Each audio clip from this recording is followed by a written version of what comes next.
If someone wanted to know how did Roxanne Shanté get signed to Cold Chillin or how my career actually started, I started off as a battle rapper, and my first battle, I think I was like 10 years old, and I had became known throughout the projects as such a phenomenal battle rapper that people came from all around to battle me. And by the time I was 12, I was notoriously known already. It actually turned into a form of financial support for my household, because my mom was actually taking me to battles at that point. When they started having them uptown, they started having them at different clubs, the Fever, different places like that, where the money was, where the pots were like anywhere from $500 to $5,000. You know, yeah, my mom she was like no joke. She was like Don King. She was like, yeah, listen. Now we're gonna get up here and she gonna show up and this is, and this is how it's gonna go down. And a lot of times my opponents would always be taken back at the fact that I was a little girl. But what I had was called Nipsey Russell syndrome. A lot of people don't even know who Nipsey Russell is. And Nipsey Russell was a comedian, an activist, civil rights.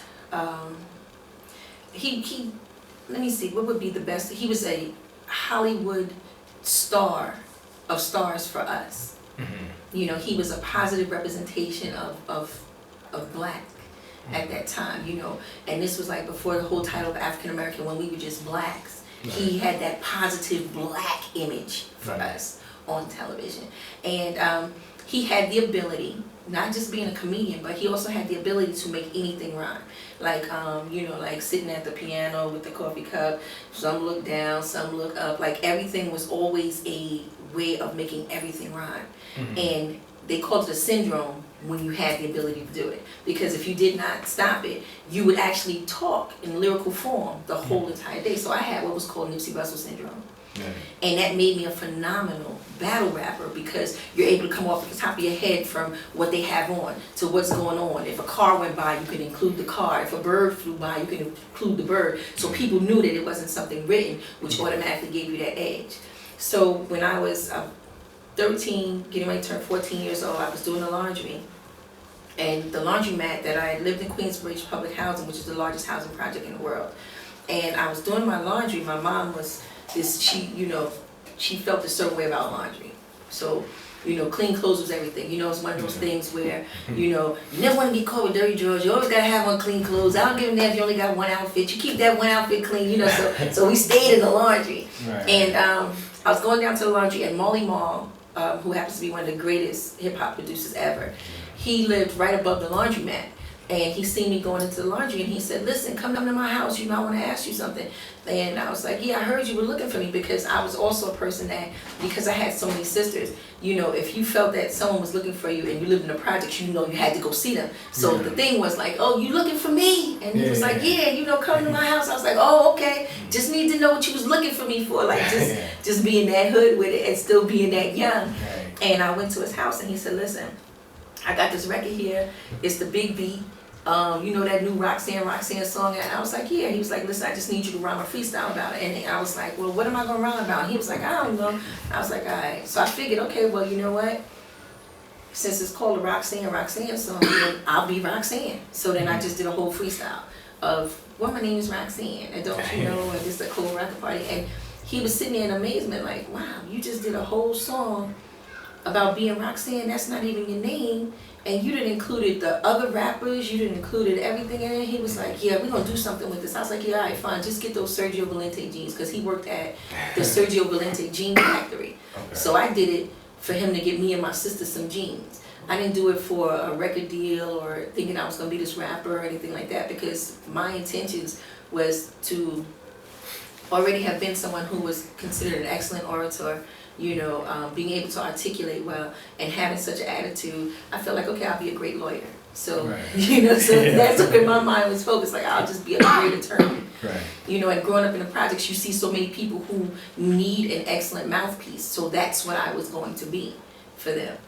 And I remember being in the house and my phone ringing at 1 o'clock in the morning. And I come from a very strict household, and being a very strict household, the phone rings 1 o'clock in the morning, you're hoping that it's not somebody crank call in the house, my mom's gonna have a fit, I'm hoping there's no boy that like me, got my phone number, now he trying to call me in the middle of the night, I'm trying to just, keep my home situation calm. So I run to the phone, I pick it up, I'm like, hello? And he was like, you on the radio, turn the radio on, you on the radio. I just hung up.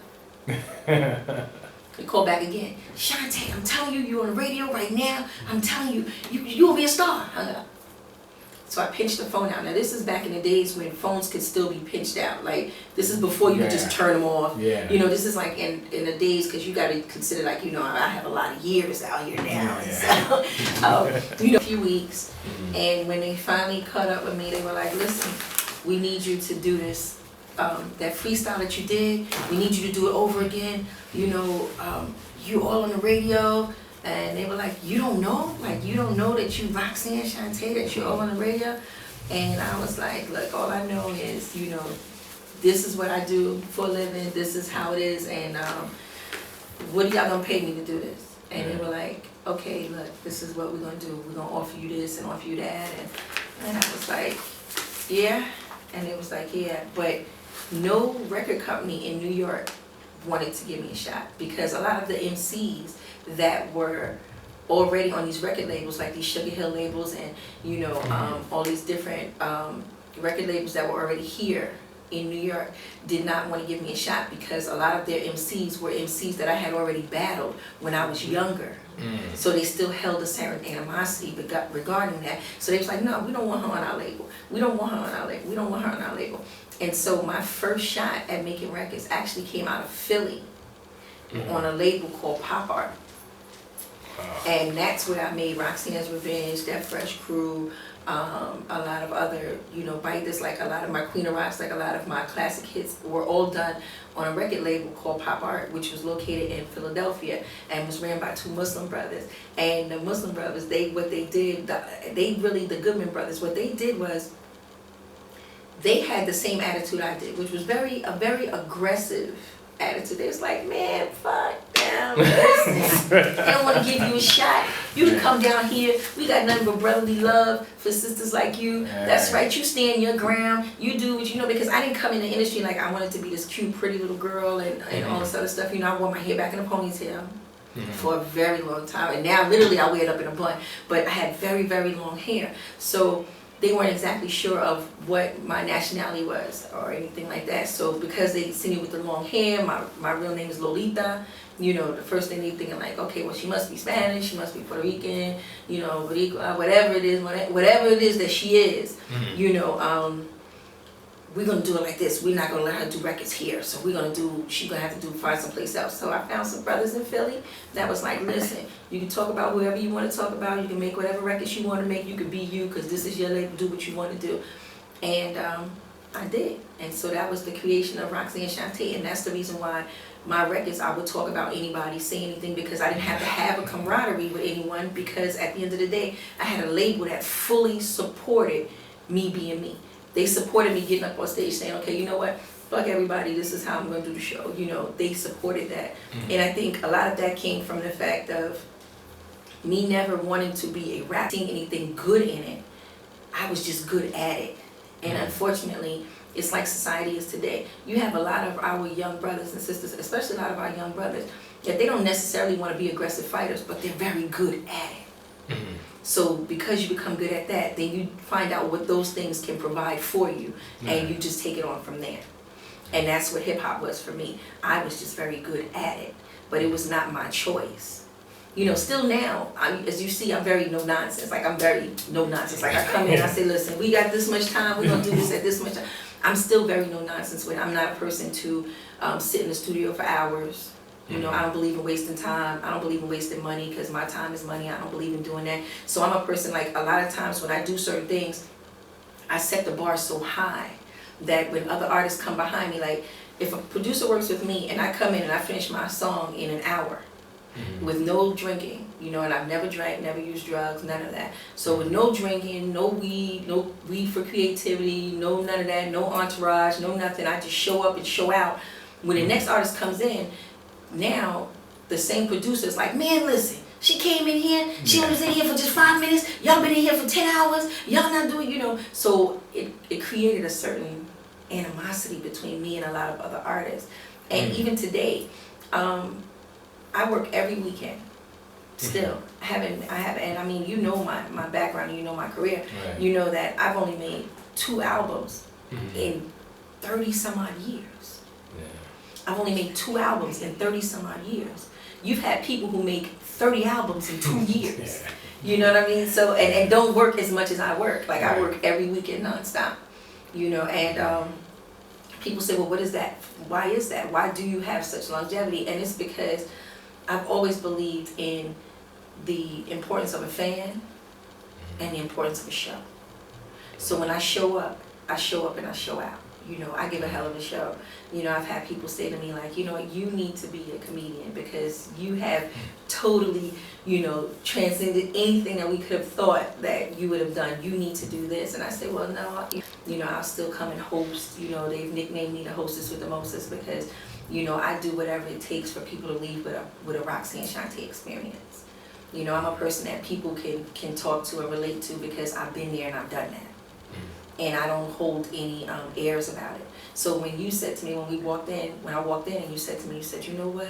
It's incredible to me to hear that Nas said that you literally threatened him into becoming Nas the way he is. And you know, and I'm thankful for that because you know, not too many young men, especially of Nas's caliber, is gonna be able to say, you know what, you know, if it wasn't for Roxanne Shanté, you know, I wouldn't even be here because you know, and then for him to say that on a documentary and then you know that millions of people were going to see that, you know, the first thing is they think of me, they look at me like, why would you say he was gonna pound on Nas? But you gotta understand, we come from a project with 30,000 people and everybody wants to be the best, and so you want that to be a great representation. You want to be able to say, okay, you know what, this is my little brother, these are my brothers, and they are the best at what they do. You know, there's no one better than them at what they do. You know, so with Biz being my beatbox, there was no beatbox better than Biz. Here it stands now, it's 30 some odd years later, and still there's no one greater than Biz. Kane, phenomenal lyricist, there's no one greater. Now mind you, do I have other MCs that we like? Of course we do, because everyone has a certain delivery. But if you ask me who are my favorites are always going to be my own because they are and have been titled the best. And we went through a lot for that. Like I broke down doors because I was the first one to get a deal. So then I've always been a person who felt that it was better for me to get this deal and then show my people how to get them a deal rather than have them under my deal. No, you get your own deal because you're going to be a star on your own. Nah, Shiny, I'm going to do this with you because they call me Shiny. Nah, Shiny, I'm going to do this with you. No. You're going to be greater than me. See, I've never had that problem with allowing the next ones to be greater. I come from a family where my grandmother instilled in us that each generation is supposed to be greater than the last. So therefore, you won't have any type of animosity. That means if my daughter, who is drop dead gorgeous, I've never seen hair as red as hers. Never seen a black woman with long hair as long as hers. Eyes as slanted as hers. Lips as full as hers. The fact is, she is just Roxanne Shanté, new and improved. How can I not be proud of that? Why would I pose any envy because of that? Why would I feel like I need to wear a waist trainer and stay in shape because the pressure is on? There's no pressure because that's my creation. How could I be pressured by that? And that's the same way I've always felt about my Juice Crew brothers.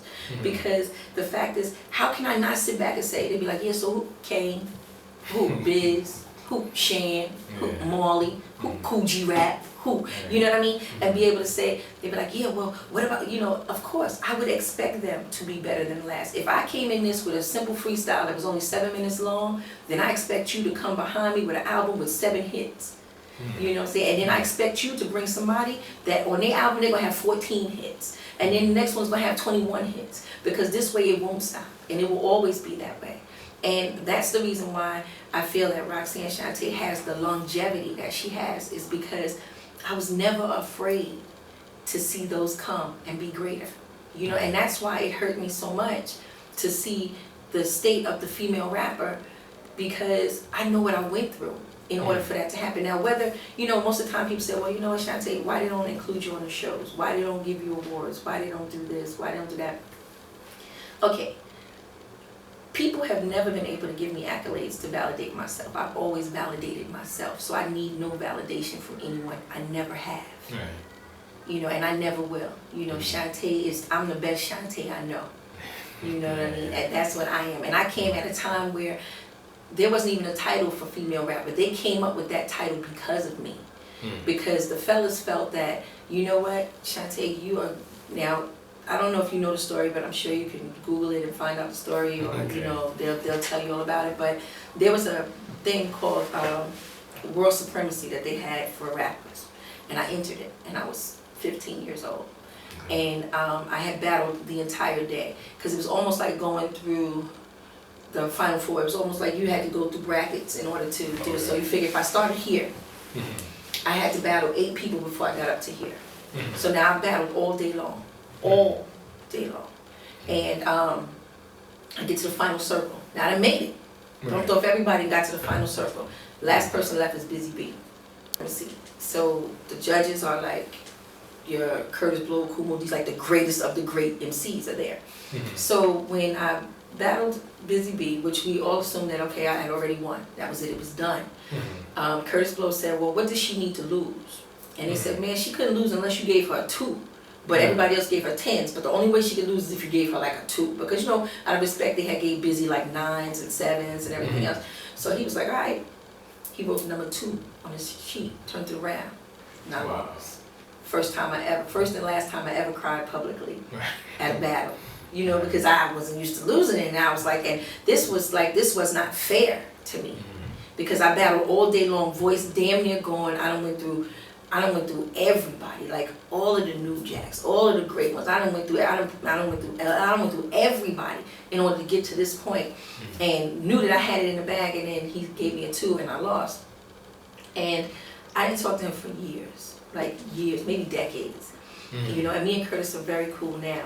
But I didn't talk to him for decades, and then I had finally got up the nerve to say to him, like, you know, because there were so many things I just wanted to do in my mind, because, you know, I was still really hood with it, you know, and I was like, I just need to stay away from him. And then when I bumped into him and I said to him, I said, you know, I need to know, why did you do that? You know, like that changed the whole path of my life.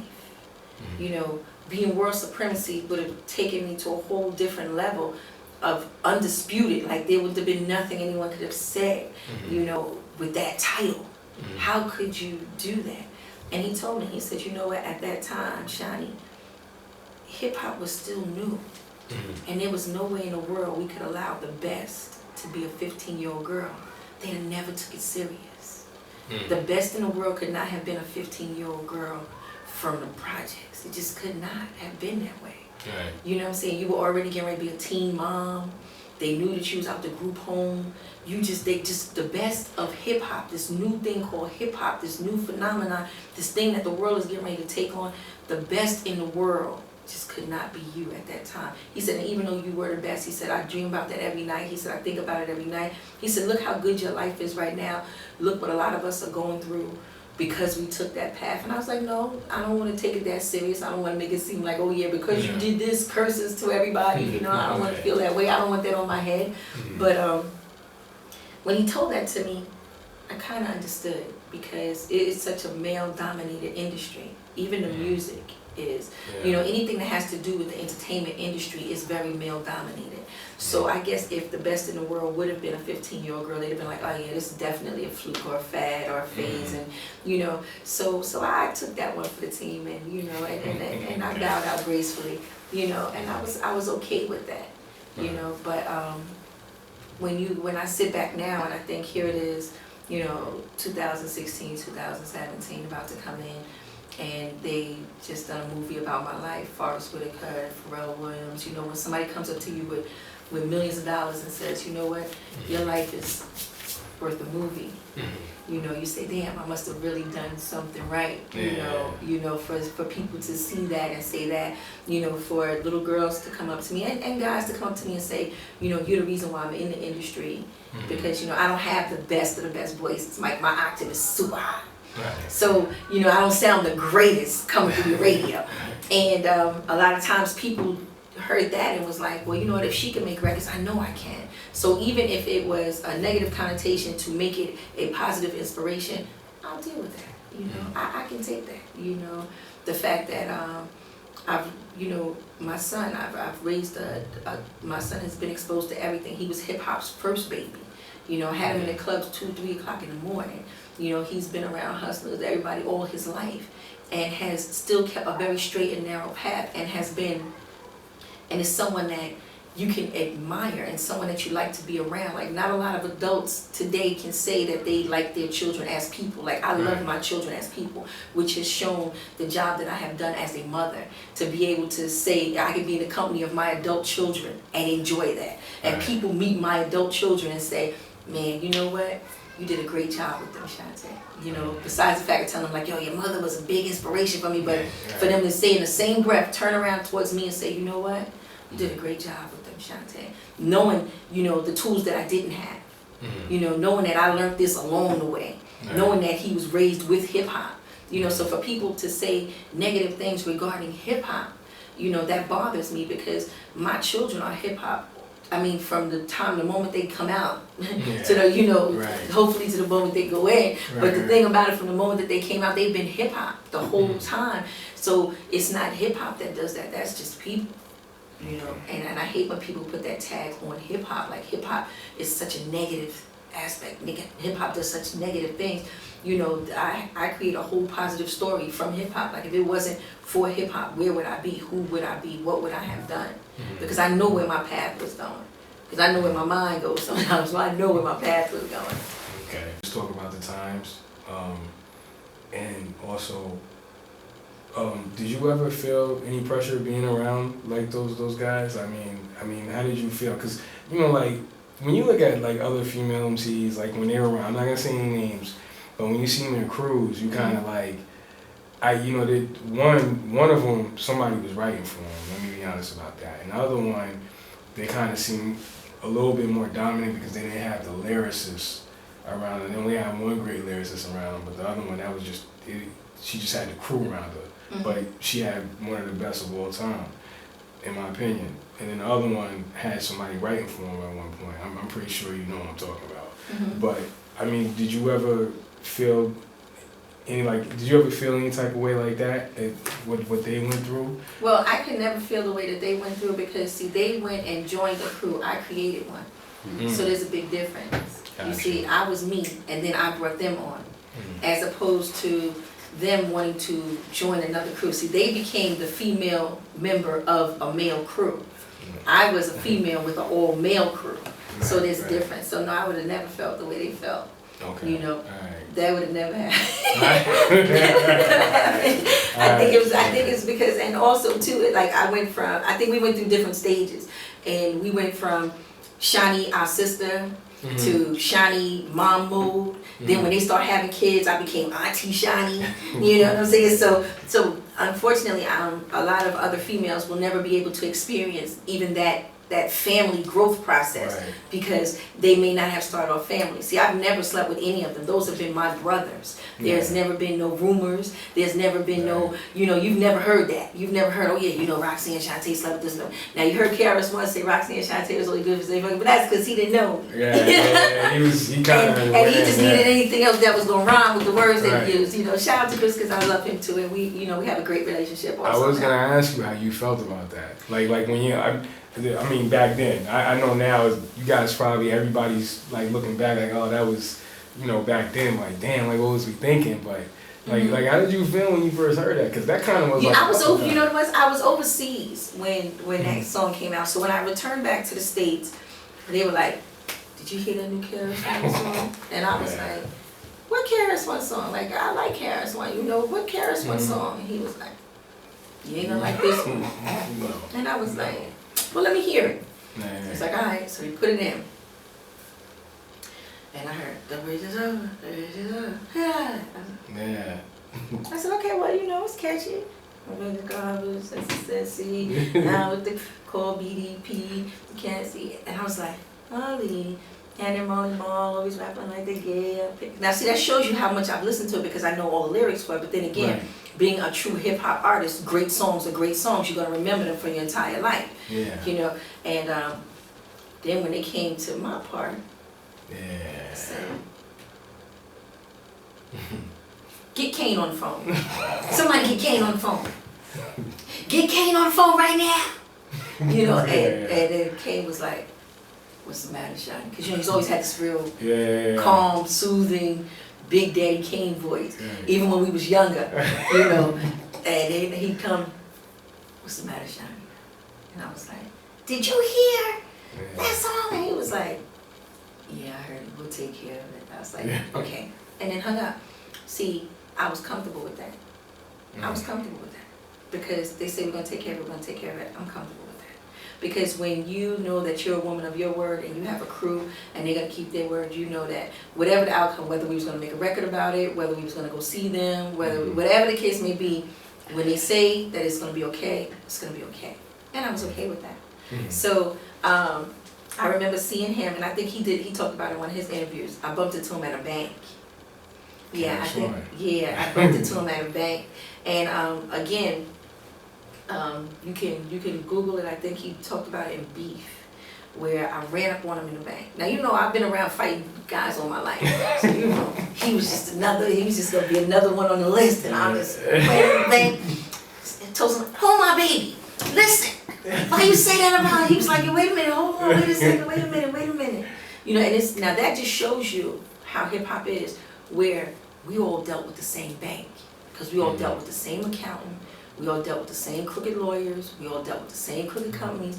Because how would it be that we would all wind up at the bank at the same time all the time? Right. So anyway, so I ran in there and he was like, listen, it wasn't that. Just hold on, chill for a minute. You know, and you know, we kind of like settled it there, but still went on tour and still did shows and still made money. You know, that was the main focus of it. And then as we got older, you know, we invite each other to each other's houses, see each other's kids, you know, do birthday parties and everything else, because we, the older rappers, you know, more classic, more established hip hop artists, you know, as far as time-wise goes, we have a great camaraderie. You know what I mean? You don't hear about two old school motherfuckers running up on each other and fighting. No matter what the beef was, you don't hear that. You know, and even there's been some beefs that have been, you know, incredible, and you still don't hear about them bumping into each other 10 years later, and now they entourages is shooting each other. We just, you know what I'm saying? We seen past that. We don't hold those type of grudges. Right. We just this record, and it like attacked like Salt and Pepper, like MC Light.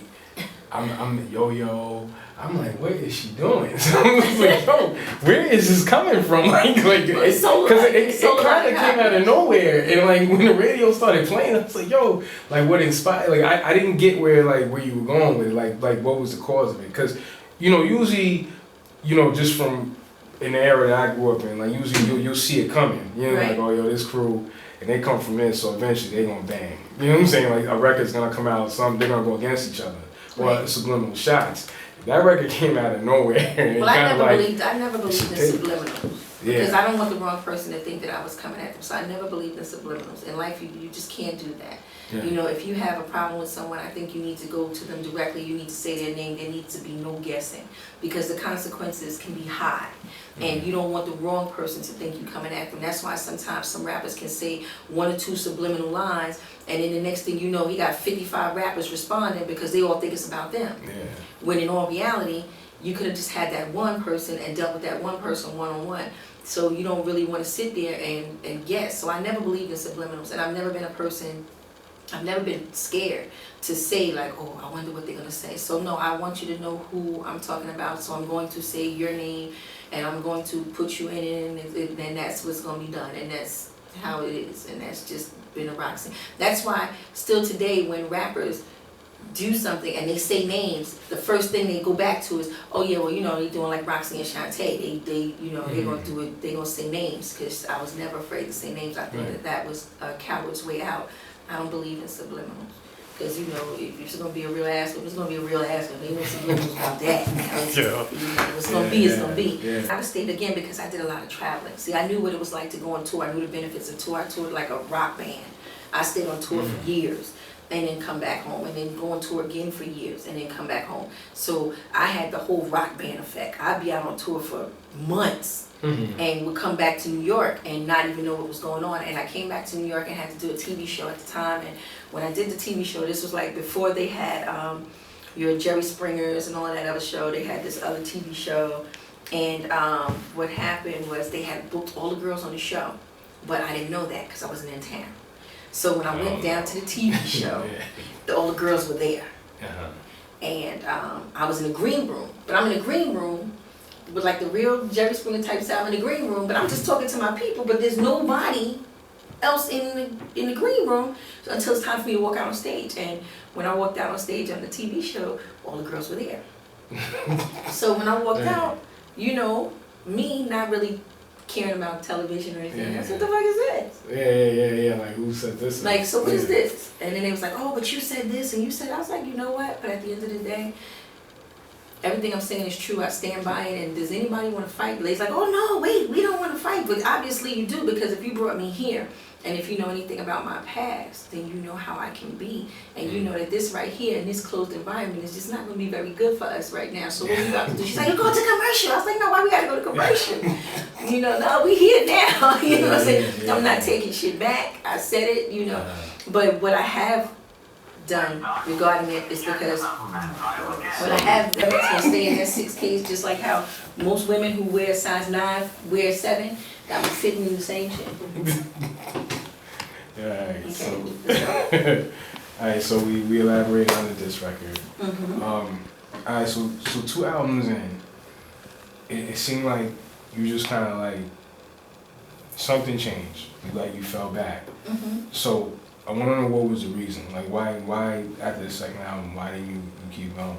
Clearly you wasn't a watch the rapper. You write your own rhymes. Nobody's writing for you. So it's not like these other No, wait, I've had some songs written for me. Right, but understand what I'm saying is like you said before you established, like I was battling dudes in the street. Oh yeah, absolutely. I'm not this girl that comes along like we're just gonna make you this and this is what we're gonna do. Oh yeah, no, I I wasn't studio made. Right, that's the point I'm making. You know, I wasn't studio made.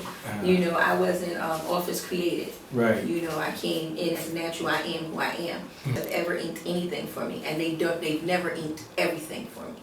So you know, so that I do need to say.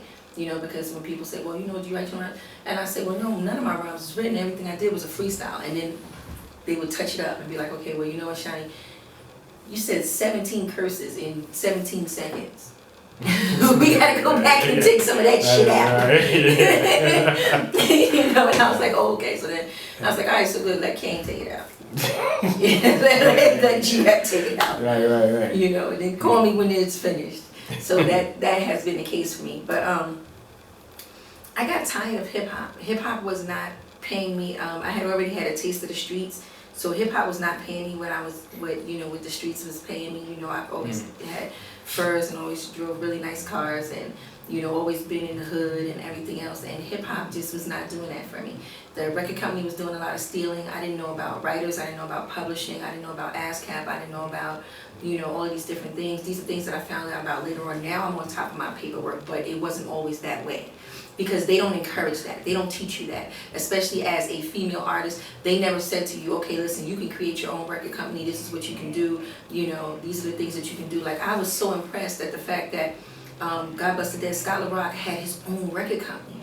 And he was getting ready to actually start. It was gonna be, if Scholar Rock would have lived, it would have been a total different format in hip hop. Because everyone would have been like, what? Scholar Rock has his own record label. And why can't I have my own record label? And why can't I do my own thing? But for some reason, you know, that did not happen. You know, everybody has their own conspiracy theory. That's one of mine.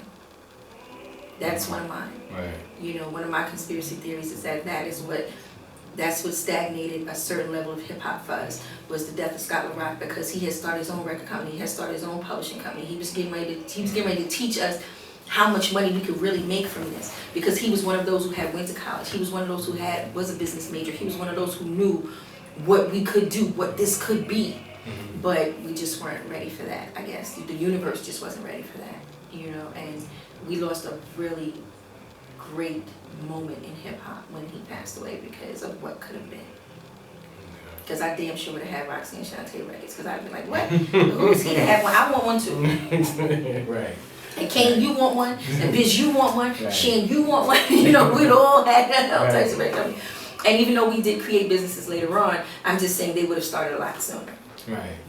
And so for me, the reason why I bowed out gracefully was because I didn't like the way hip hop was going. I seen that they wanted to take the female rapper, they wanted her to take her clothes off, they wanted her to be sexier, they wanted her to be sad, they wanted everything to be a song about somebody doing her wrong, somebody's heart is broken, somebody this, somebody that, they left me, and and I just wasn't that type of person. I've been empowered my entire life, whether it was what I was going through in the group homes, whether it's what I was going through in the streets, what I was going through in my personal life, whatever the case may be. When I walked outside, I just felt that I represented a certain way for young women to feel like, look, all of this could be going on, but we can still look like this. We can still have this. You can still dress like this. You can still be cute.